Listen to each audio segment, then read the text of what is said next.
কার্সারটা নিয়ে ওটা সিলেক্ট করতে হবে। এই যে সিলেক্ট হয়েছে দেখো B4, এই টেবিলটার যে তথ্যটা সেটা B4 নামে সিলেক্ট হয়েছে, ঠিক আছে।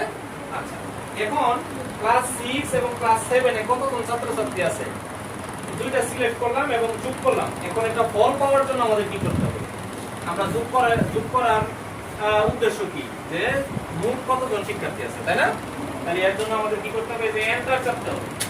এন্টার চাপ দিলে এই যে দেখো আমাদের রেজাল্ট বের হয়ে গেছে এখানে। কতজন?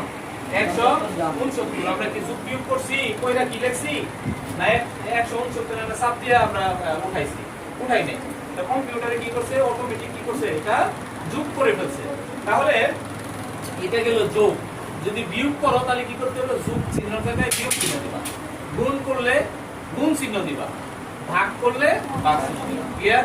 এইটুকুই তোমাদের আজকে স্প্রেডশিটের আজকে প্র্যাকটিক্যাল, হ্যাঁ, যে আমরা কিভাবে যোগ করব, কিভাবে বিয়োগ করব, কিভাবে গুণ করব, কিভাবে ভাগ করব, হ্যাঁ, এবং স্প্রেডশিটের কাজ কি এবং এটা ব্যবহার সম্পর্কে আমরা জানলাম, ঠিক আছে।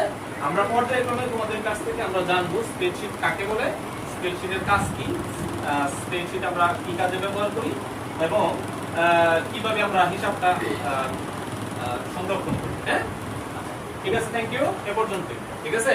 এখন আমরা পর্যায়ক্রমে একজন করে শিক্ষার্থী ডাকবো, তারপর তোমরা এসব প্র্যাকটিক্যালি এটা দেখাবা। যদি বলি যোগ করো তাহলে যোগ